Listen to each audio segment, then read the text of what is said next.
Un silo à grains a explosé mercredi dans la zone portuaire sud de Strasbourg, entraînant une grande colonne de fumée dans l'atmosphère strasbourgeoise.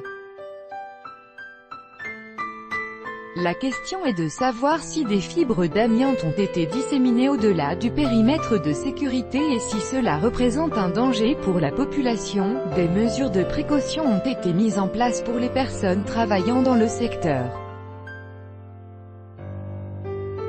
Une boule de feu, une colonne de fumée noire qui monte haut dans le ciel strasbourgeois. La toiture d'un silo à grains qui contenait de l'amiante est pulvérisée dans l'explosion.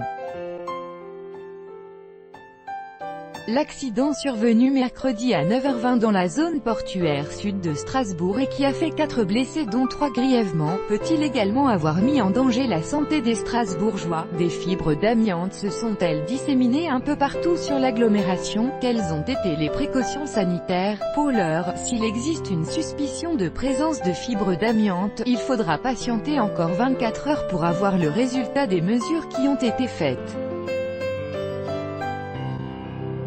S'il y a peu de données disponibles sur la dissémination dans l'air de fibres d'amiante à la suite d'une explosion, il est clair que les conditions climatiques jouent un rôle important.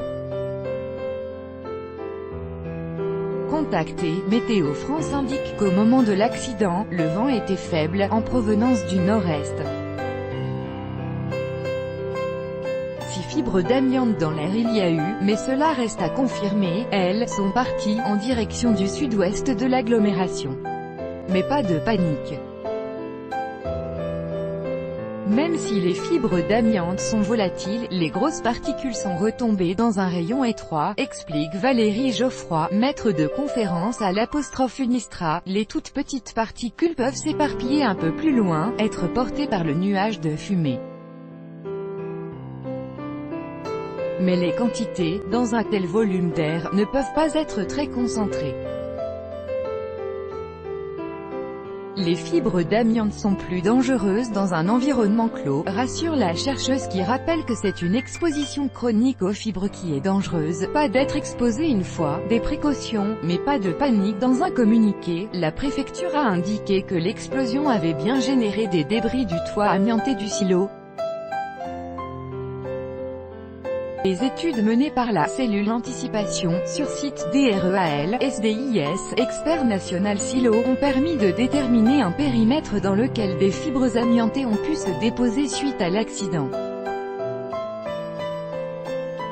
Ce périmètre a été établi en tenant compte de l'effet de souffle de l'explosion, moins 200 mètres auquel une distance de sécurité supplémentaire a été ajoutée par précaution, résultat des mesures de taux d'amiante dans l'air, des fibres relevées sur 3 points de contrôle sur 12, mais avec des taux nettement inférieurs aux normes du Code de la santé publique. Les services de l'État restent mobilisés pour coordonner les op post-accidentelles. pic.twitter.com/easytipcmousw, préfet de la région Grand Est et du Bas-Rhin, @préfet67, June 7, 2018. Une société spécialisée, membre du réseau des intervenants en situation post-accidentelle, RIPA, a été mandatée pour réaliser des mesures de taux d'amiante dans l'air jusqu'à 1,5 km autour du lieu du sinistre. La présence de fibres d'amiante a été relevée sur 3 points de contrôle sur 12. Sur ces 3 points, la concentration de fibres d'amiante est nettement inférieure aux normes édictées par le Code de la santé publique, souligne la préfecture. Les services de l'État rappellent aussi que ce secteur n'est pas résidentiel. Mais par précaution, toutes les sociétés présentes dans le périmètre de sécurité établi ont été contactées afin de mettre à disposition de leurs salariés les mesures d'hygiène utiles comme des douches permettant de traiter une éventuelle exposition à des fibres.